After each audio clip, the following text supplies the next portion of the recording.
actually. I'm doing this live because it's quicker. It takes hours to kind of upload. So I'm doing this kind of live. So if it's not, you've just got my photograph there, picture, which is not like the other one, but at least you kind of get in the story here. Wow, where do I start here? I get Meghan. Meghan has tried to gain acceptance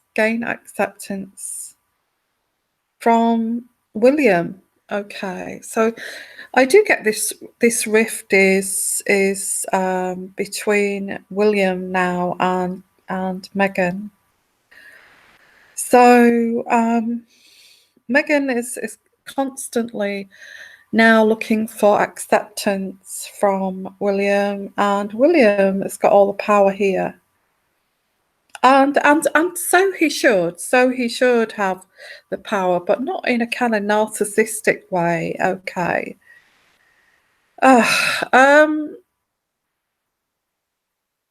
Why do I say that? Well, isn't that narcissism when you gain power over someone here?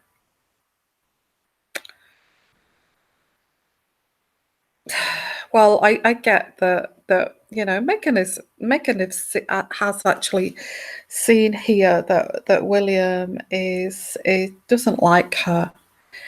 He doesn't feel that she's good enough for Harry. And is this sad? I think it's sad on kind of both sides here.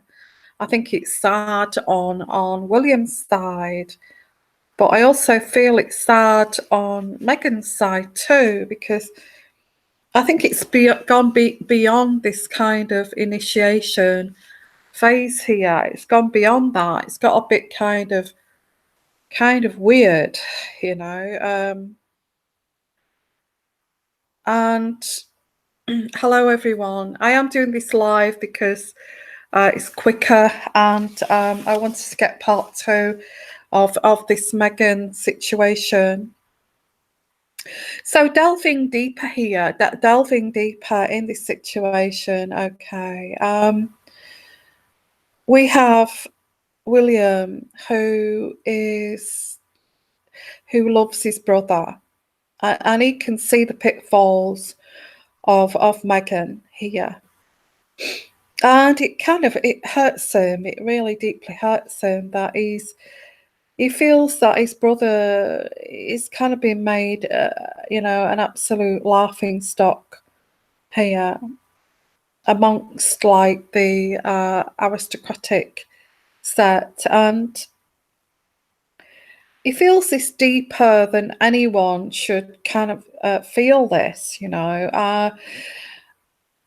I feel it's abnormally concerned in a way of, well, his mother is tied in with this. He feels like William feels like his protector. I can't allow this to go on, and all of this kind of, I don't want to let him go, is all kind of tied together to losing his mother. And I feel this is William's issue. Okay, this is William's issue. He never let go of his mother. That's really sad. And he kind of put all of this responsibility onto Harry. If I lose you, I will have nothing. If I lose you, Harry, I will lose my mother. And I guess there's this kind of clinging on here to Harry as, well, I have Harry. And this goes right back to when his mother died. His mother died, and that awful car crash in Paris. And I feel that, I don't know who said this or whether he said this to himself, but at that time he's thinking, well, I've got Harry, and I'm going to protect Harry. I'm going to protect Harry. I don't want Harry to have a car accident. I don't want to lose Harry. It is so sad. In fact, I feel like crying too. Oh, so, oh gosh, intuitively, I don't want to go this deep, but this is how I'm feeling, and I want to share this with you. Okay, I get this is like very deep. I don't think it's about Meghan at all.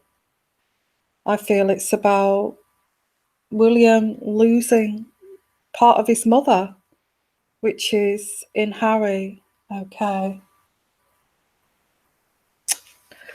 Oh my. Well, let's get away from that because we are talking about here. I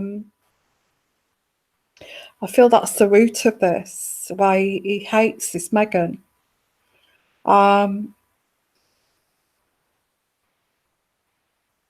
He despises her in a way. He feels like he's kind of blaming her for all of this kind of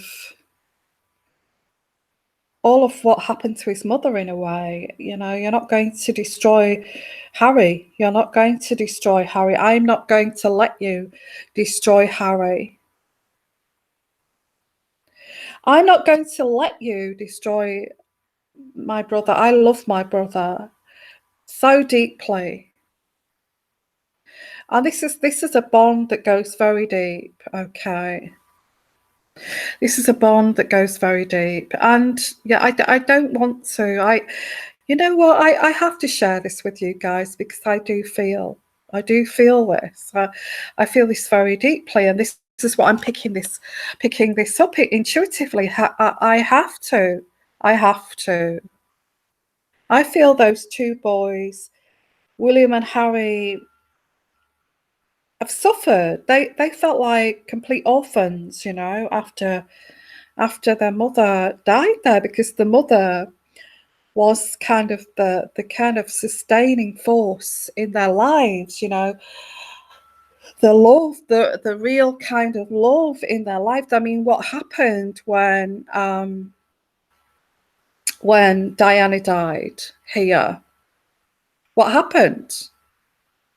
Who took over that role of Diana? Who took over that unconditional love here? Who took over that? I feel William took that over. William took that over. He felt that responsibility of taking over that unconditional love towards Harry.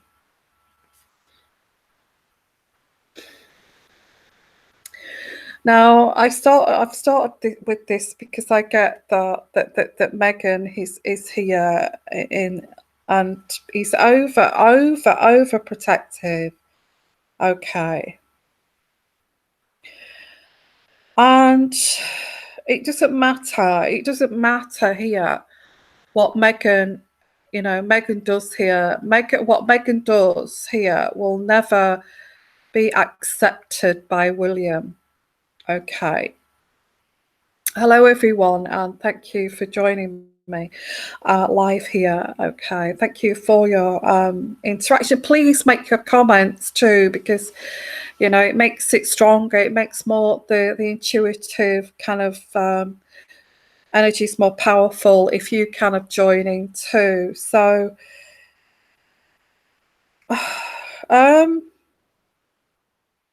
where am I going with it? Yeah, it doesn't matter now what Meghan does. She has been kind of scapegoated here for destroying here the relationship between, trying to take his brother away. She's the scapegoat now. Okay, and it doesn't matter. She's already made these errors. past. She's already made these errors. You know, if somebody truly, authentically entered the royal family as pure love towards Harry, an authentic kind of love, then this person would have actually seen this, okay, would have seen this amazing bond between William and Harry, and would never come between. You know, it'd be like, my God, you know, Harry, I would never ever come in between you and William, ever come in between that relationship that goes so deep with you two guys. Not in a million years. I don't feel that Meghan's authentic in a sense that, you know, she doesn't kind of get this, you know. She doesn't get this.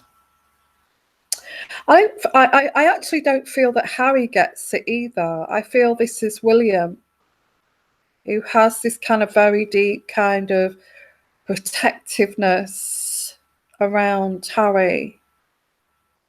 And he's kind of deflecting, you know, I need to take care of Harry. I need to make sure, because if I don't take care of him, he will end up like my mom, and I can't let that happen. And it's all very, oh gosh, it is so emotional, guys. Okay.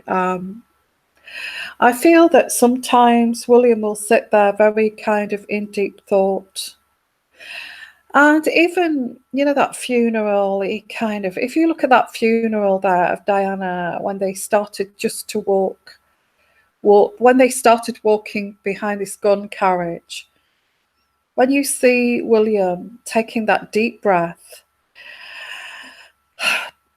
and kind of, let's go forward, and saying to Harry, just follow me, okay?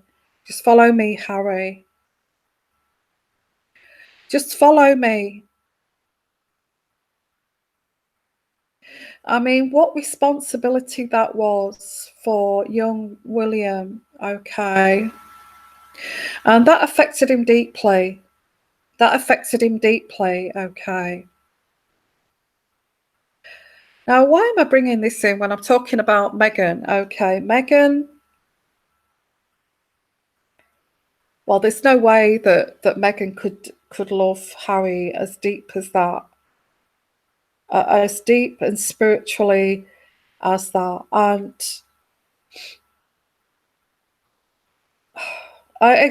it's very complex. It's very complex, guys, okay?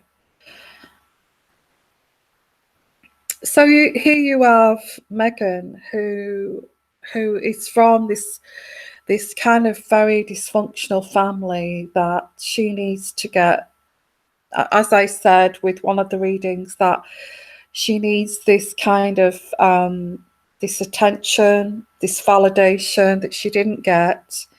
Very kind of, it was all fake. It was all driven to knock the next person off the ladder, and you know, and actually don't worry about their feelings, just actually go and get what you want here in life. And that kind of, very kind of, I don't know what they call that, maybe you know what they call that, but I guess it's narcissism, isn't it? So I feel that Meghan was brought up with this narcissism, and so here we have with this Sandringham, and going back quite a while now, that Meghan has tried to be accepted by the royal family. I think she's even said to Kate, you know, I know I've had an abortion, you know, and I regret that. I regret that abortion, and you know, I always wonder if that was the right thing to do, but at the time, that was the right thing to do.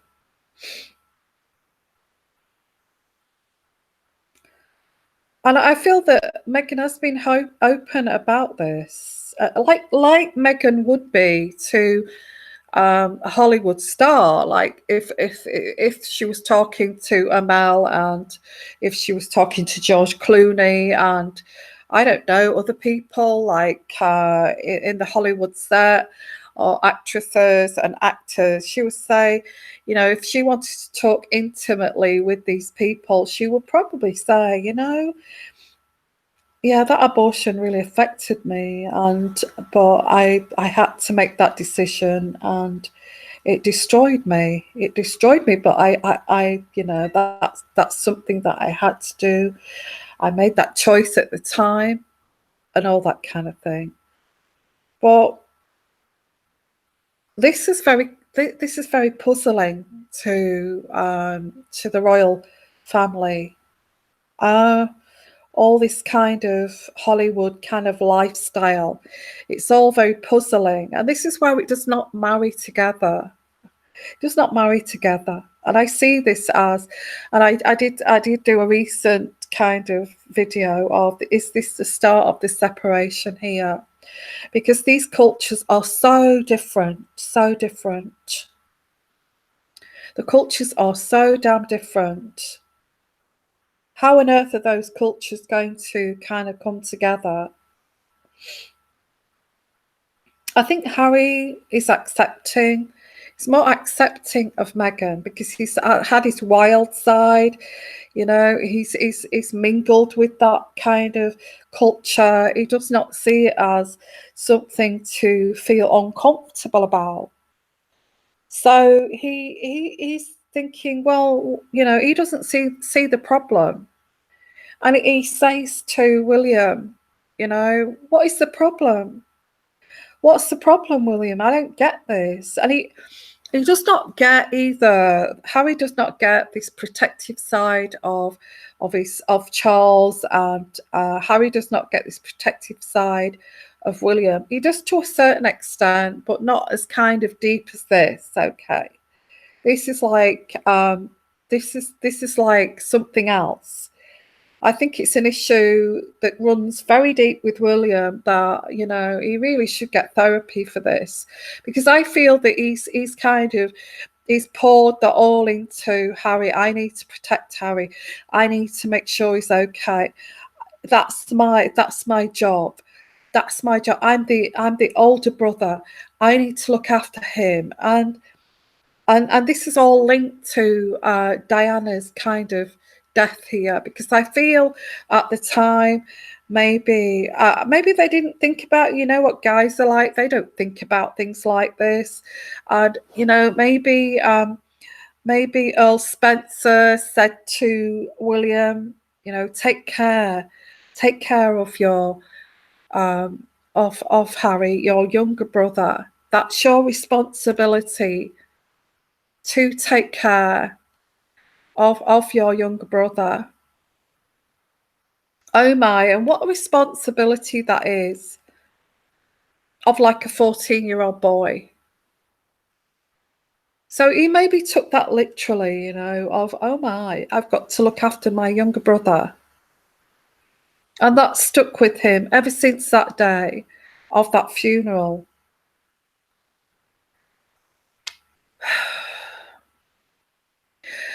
This actually runs so deep, and intuitively I could go deeper and deeper than this, where Diana was treated like she was stupid when she was growing up, and she was naive, and the royal family took advantage of that naivety and used her to have the heir of the family and the heirs to the throne. I could go on and on here. Okay, but I do get this link with Earl Spencer, and I think Earl Spencer, is it Charles? Charles, isn't it? Charles Spencer? I can't remember his name, but I feel that Earl Spencer, Diana's brother, said to him at the funeral, take care of your brother. I'm putting this in your hands here, William, to take care of your brother. You are the protector of your brother. And I feel that William took this literally. Absolutely literally. This runs so, so deep. Wow. So William's acceptance of Meghan is no, he's not going to accept her, he's not going to accept her. He sees, I don't know how he sees her. I think she's had a couple of abortions, which she's open with.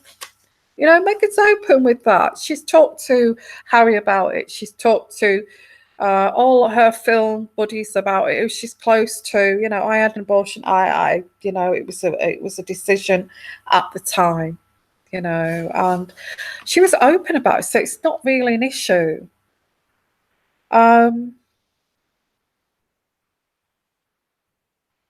So here we'll go back to Meghan here. Here we have Meghan looking for acceptance in William, looking for validation in William here. Always, when she does that deep bow, as she did on those, at the church steps there, doing that deep bow, that deep curtsy, sorry. She's looking around to make sure that she's equally insecure.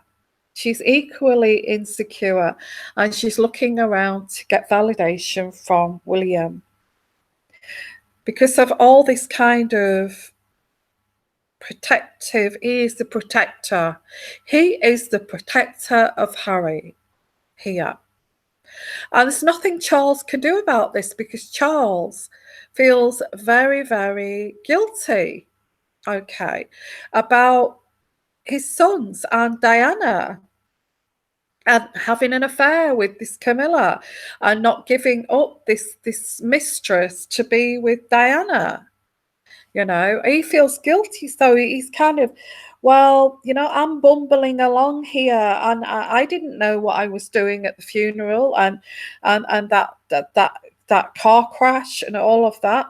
I'm bumbling along here, and maybe I did put responsibility in you, William, to protect your brother. To protect your brother. I don't think anybody's at fault here, guys. I picked this up as intuitive. I'm not hating Meghan. I'm not hating anyone here. I'm not hating Charles here, but I could for the way he treated Diana. I mean, he is now looking to become the next king. I mean, in my own opinion, I don't think he deserves to be the next king. And that's my opinion. Okay, personal. I don't normally give personal opinions, but that's my opinion. I don't think he deserves to be king. We'll never forget the way he treated Diana. Never. Okay. So here we have poor Meghan, in a way, poor Meghan looking for this validation from William that she will never, ever get. She will never get validation from William. Never.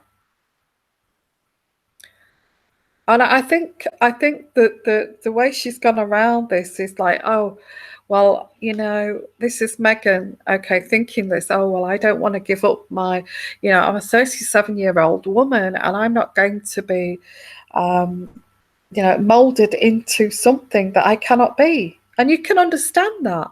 You can understand that, okay? You can understand that a 37-year-old woman is not going to be molded into something like Diana got molded into when she was younger. This is the pattern here of the royal family.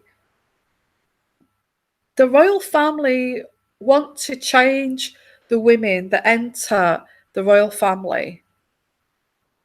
And that's including Fergie, that's including Diana, that's including Catherine. Okay, Catherine was a totally different person before she entered the royal family. She was going down that catwalk with that see-through mini dress, and she was showing all her bra, and that's how they say she got William.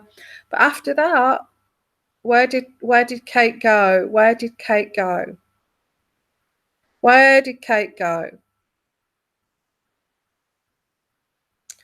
So every female, and would you say that's misogynistic? And then you've got Meghan, who is all for women's rights here and a feminist. So is she going to agree with that? Of course she's not going to agree with that if she's a feminist. For goodness sake, she's not going to agree that every woman's foundation is destroyed to fit in and mold into some kind of some kind of archaic kind of behavior that comes from somewhere that's, I don't even feel that even the royal family, and they call it tradition, okay. I don't even feel the royal family know that this actually causes bulimia.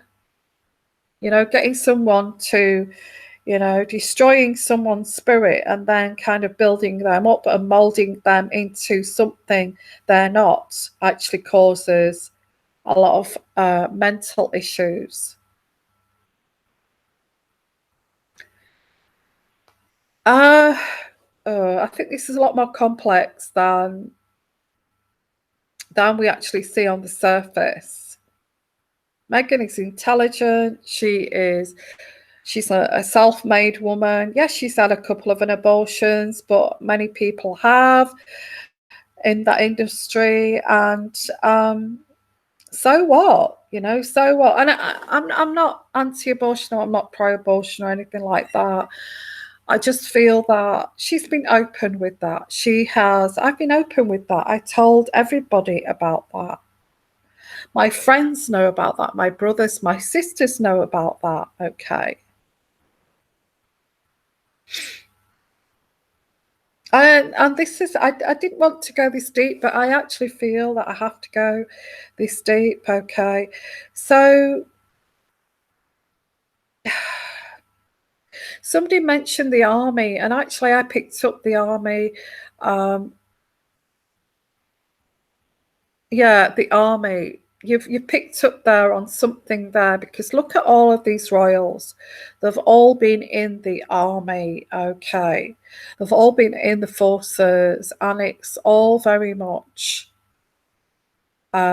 destroy somebody's spirit and then make them into this killing machine. Destroy somebody's spirit and then make them into a killing machine. This is the army kind of way of thinking. So is this kind of thinking, do you feel that this kind of thinking comes from Prince Philip? Because actually Prince Philip, he never, he was thrown into a boarding school with no family support, or he didn't get any kind of love in terms of unconditional love. And he was broken down to be this like machine. So is this what the royal family are really about? Let's think about this. Are they like the old school army where you break somebody's soul down, you break somebody's spirit, and then get them to mold into what you want them to be? You can't do that to a 37-year-old woman who is self-made millionaire. So a lot of food for thought there, guys. Okay. And is there any wonder that there's a game plan here for Meghan? She has to have a game plan. She has now recognised, because of this, oh, you're not adapting to the royal firm, you're not adapting to tradition, you are not adapting to protocol here. You're not allowing us to destroy your spirit and build you into this kind of royal machine here. And if I was in Meghan's position, I would probably do the same here.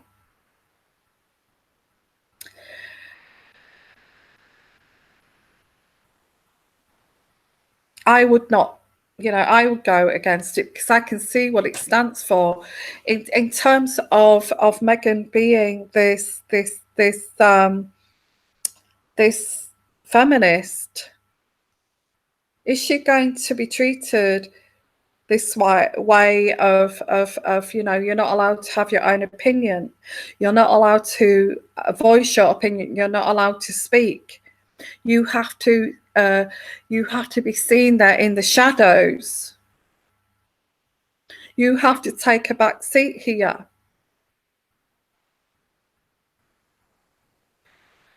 And I can see Meghan's had enough. Meghan has had enough. I mean, this has gone too far. And, I think that, yes, Meghan is the wrong person to be in the royal family.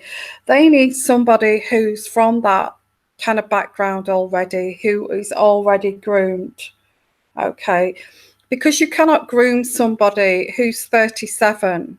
Okay. I mean, that is an absolute joke.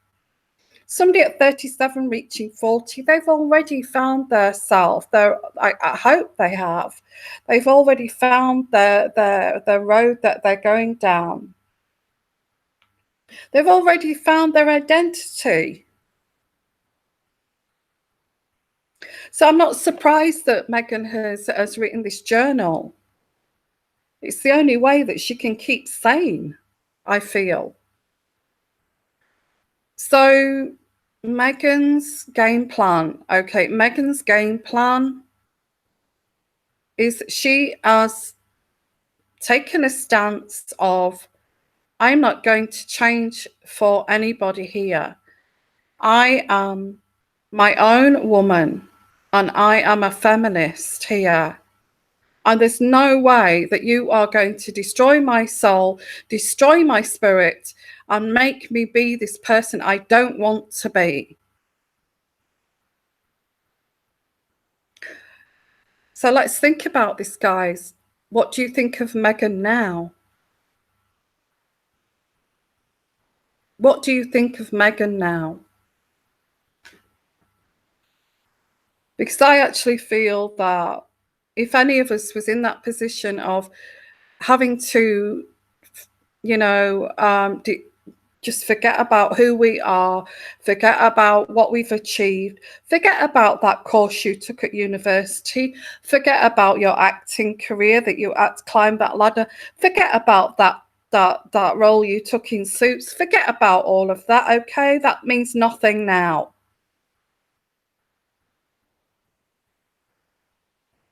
You cannot mold a grown woman, and you have to accept who a grown woman is, okay? And I feel this is what this is. I feel this is what this is. So I feel the royal family are standing very firm, especially William. William is saying, I have to protect Harry. I can't allow somebody here to come in and destroy this tradition that we've had for many years. You are not willing to adapt to this. You are not willing to adapt to our tradition. So you have to go, and we have to freeze you out. We have to freeze you out. And there you are with this issue that William has got from when his mother died, where he has this responsibility that will put upon him at the age of 14. I feel that Meghan, but there's a lot of women out there would like to marry a prince, a lot of women out there that would like to, who wouldn't want to want to go and walk down this chapel here in Windsor and have this amazing wedding, and and all of this, and think of it in a very fairy tale kind of way.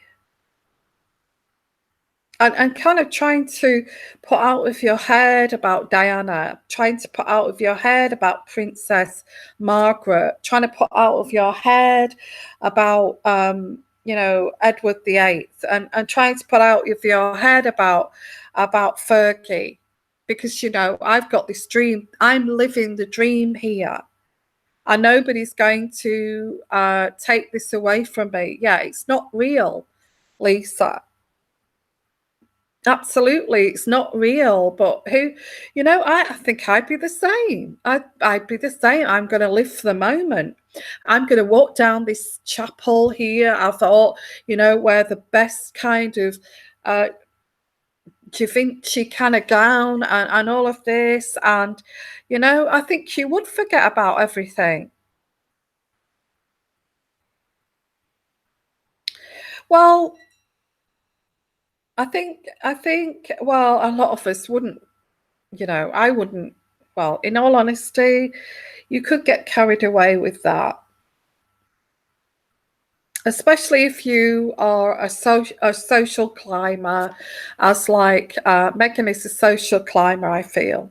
So that's why she got carried away with Harry. And don't you think Harry kind of uh, took her by the hand and led her down this garden path here of this romantic kind of um, this romancing. I'm going to take you into this wonderful life. Don't you think that? Because there's nobody wants nobody would want to marry Harry because of the reason of what Meghan's going through.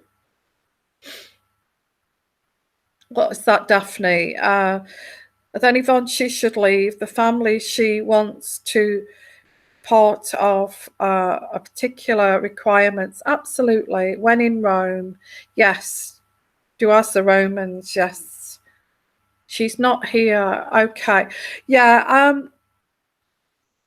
I don't. I think that there's lots of issues here. William is an issue. He's not going to accept her. He wants to protect his little brother. And he'll do that till the day he dies. Okay. He's not going to, William will not allow his brother to go to America and all this. No way. No way. So I feel that here we are with Meghan with a game plan. Let's have a look at this. After the birth, this is dawning on her now.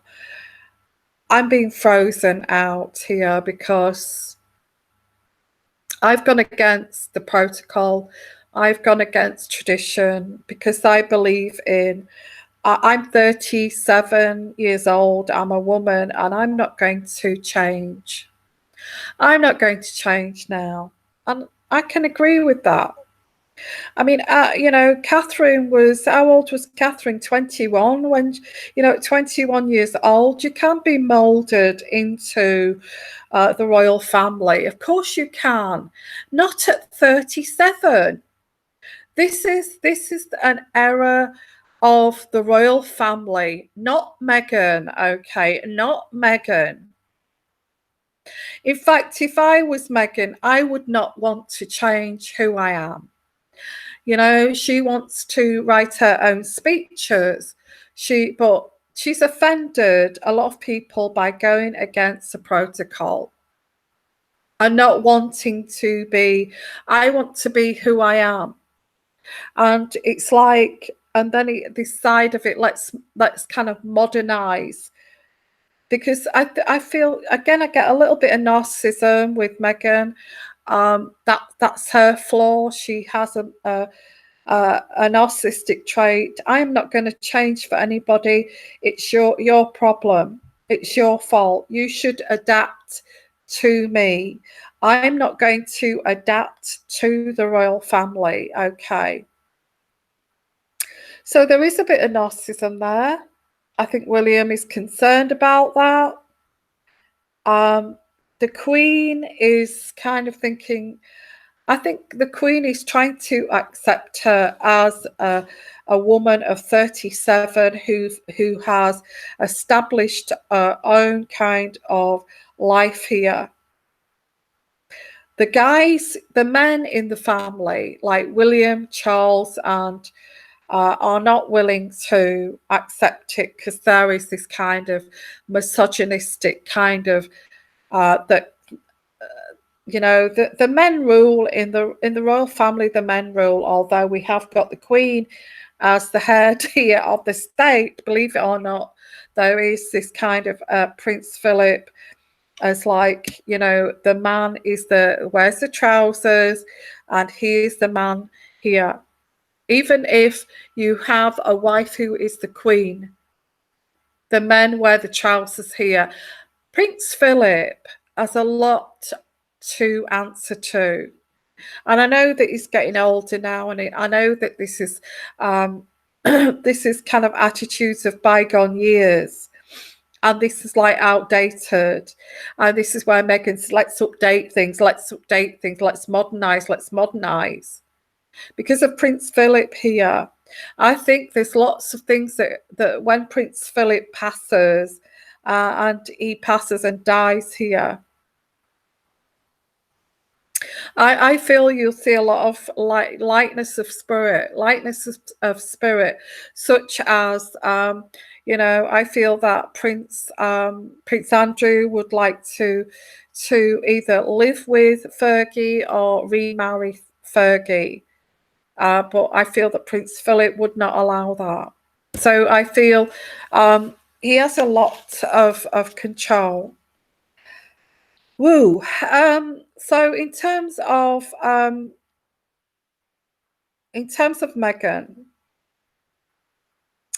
with all this going on around her, which is very kind of which is very kind of convoluted, quite kind of confusing, quite dysfunctional, and lots of kind of feelings and emotions flying around. I think that Meghan is thinking, well, I am not going to be accepted here. I am not going to be accepted here. I'm pregnant, and I'm still not getting accepted here. I'm still not getting validated for being who I am. Yeah, it is a big wake-up call, okay. Having a child does not make any difference.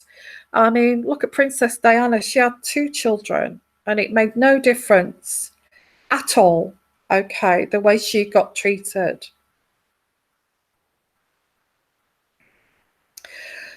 I think with Harry, and I could go on and on with this, and I know I've been on here a while, but I could go on and on with this because I think Harry is just... He is so kind of clueless to this. He has no idea what's going on. He has no idea of what's going on. He's saying to Meghan, "Oh, what's wrong? You look you look lovely in that dress. You look lovely in those shoes and that 2-piece suit. What? Why are you getting upset? I don't understand." And he'll say, "No, your hair looks lovely." And she's kind of thinking, "No, I don't mean this. I'm just not getting accepted by William, by the royal firm here. You don't get it. You don't get it." And I also get that Harry loves his brother. And yeah, he loves his brother. And he's kind of thinking, and he's on both sides. He feels split. He feels like he's in the middle of all this. He feels like he's in the middle of all this, okay. And he doesn't, he's clueless, and he's saying, "Well, you're gorgeous. What's wrong? You're beautiful. Look at you. I mean, why would nobody like you?" Why would nobody like you? You're absolutely gorgeous. No, just be yourself and people will accept you. And I think that here she goes, being herself, putting no hosiery on, just putting a no, she's a no tights kind of person, and she wears she wears what she wants, and high heel shoes and all of this, and that's not right. Oh, she's doing this, she's going against protocol, she can't do that right, she can't do this right, she can't do this right. So even taking Harry's advice, because Harry's clueless about this, um I think that Harry loves Meghan. I pick up here intuitively. He loves Meghan. He's worried about Meghan. She's having his child, and he doesn't get Harry. And I think that's why they fell out as well. I think there was this fallout between Harry and William because of this. Um, Harry doesn't get William. What's the problem? Why don't you like Meghan? And I have done a video about that actually. Why don't you like Meghan? What is the problem here? This is the woman that I've chosen. This is the woman that I am in love with. Yeah, but Harry, she's from Hollywood. She likes to. She likes the cameras. Her father was a cinematographer, sound director, and they love to engage with the public, and it's all kind of, and it's not who we are, is it, Harry? We're not like that. So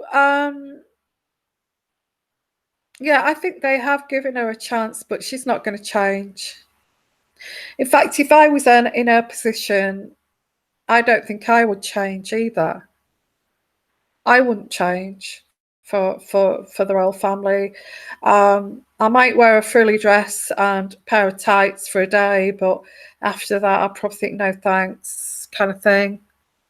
I'm pretty much like that. I'm pretty much like Harry. I'm the same as Harry. I like to wear a pair of shorts, some flip flops, and a t-shirt, and that makes me happy, and that's how I feel more comfortable. And if the man in my life doesn't like that, then that's their problem. Okay. Um, well, I feel that Meghan, April, thank you for that comment. I do actually feel that Meghan has got power in her own right, in her own life. She calls the shots. But in terms of entering the royal family, no, she doesn't have any power at all. Okay. And I feel this is a game plan because she doesn't want to not have any power. She does not want to sell her soul down the river. She does not want her spirit breaking down and then rebuilding to be this humble person, who's going to pick up the shooting kind of pheasants, and she's against that.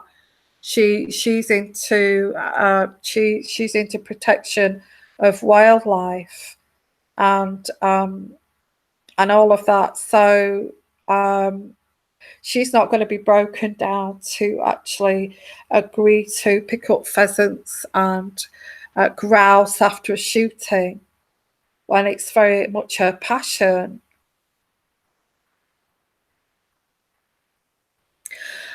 Well, I guess I do speak as if, Sharon, thank you for that comment. Like you said, you speak about Harry as if he's a child. Well, actually, he is a child. I don't feel that he's grown up. I think he's been protected ever since he was kind of 12 year old. And I feel that he is very immature and he doesn't get it. He's clueless. Okay. She well, I know that she eats chicken, but I think that was just kind of the way she feels. She just does not want to change for these people. And I feel that she's kind of, it's dawning on her. And if you look at, and in fact, I've got a video that I could actually upload about, I captured her with this look on her face as if like I'm on my own here. And it was kind of dawning on her that this does not feel right. Okay. And I try and upload that, but I tried to upload it the other day and it wouldn't upload. But I do get that Meghan does not want to change. She's had enough of this, absolutely. And now they're moving to this Frogmore house and, you know, the birth of the baby and all of this. What kind of a mother is she going to be?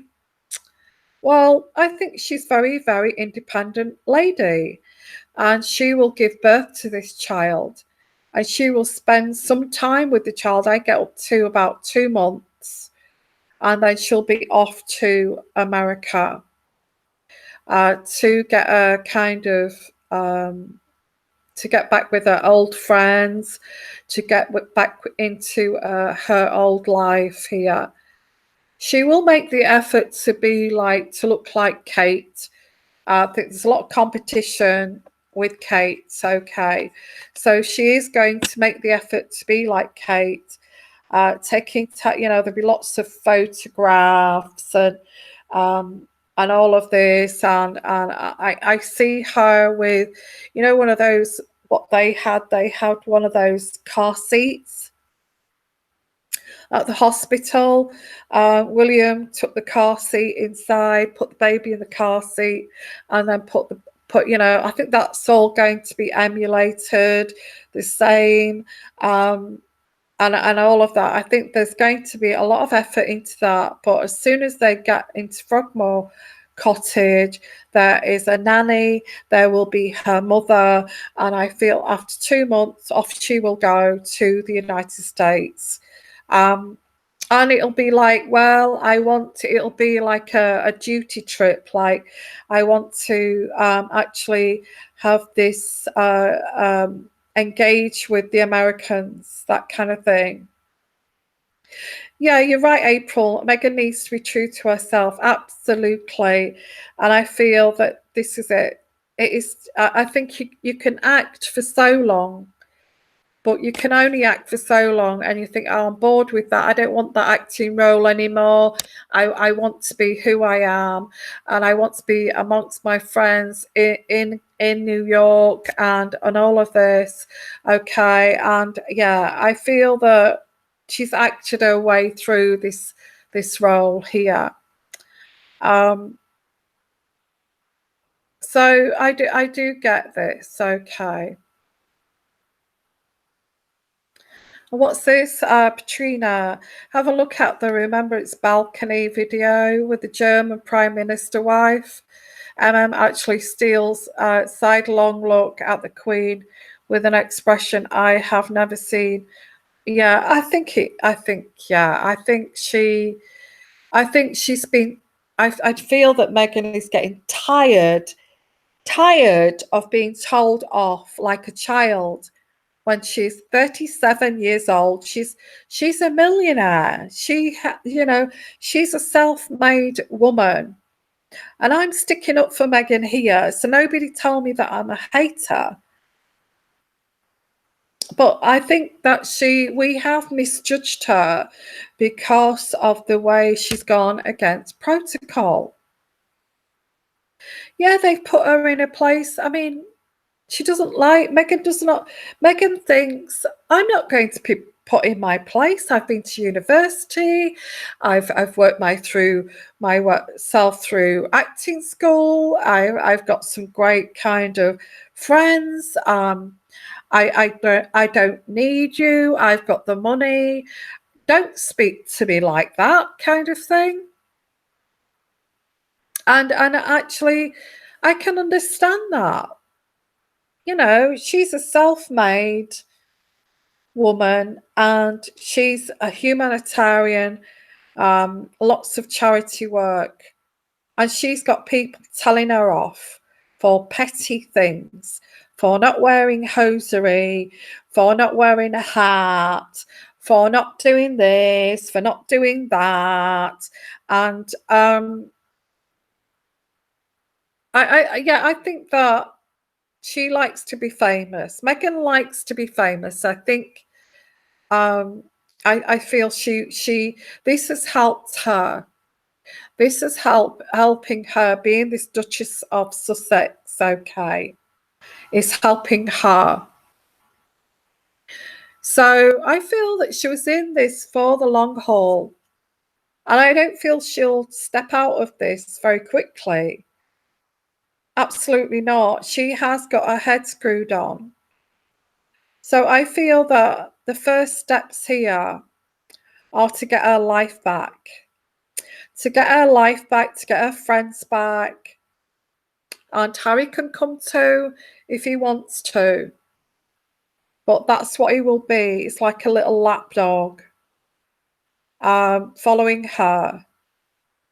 And then Harry will have William saying to him, "What are you doing? Where are you going? Why are you going to LA? You have to stick with the protocol. You have to stick with the respectability of the crown. Why are you going towards this LA life here? It's not conducive to royal, you know, all of this, all of this." So I feel that he's going here and following her because he loves her. He loves her. He'll say, "I don't get it, Meghan. What am I doing wrong? Tell me what I've done wrong. I've got you a beautiful home here in Frogmore Cottage. We've had the best kind of home designers here, and you're still not happy. You know, we've got this cottage out. We can buy another place here. What is the wrong with you? You're beautiful. You look fabulous. There's no way that nobody's going to accept you."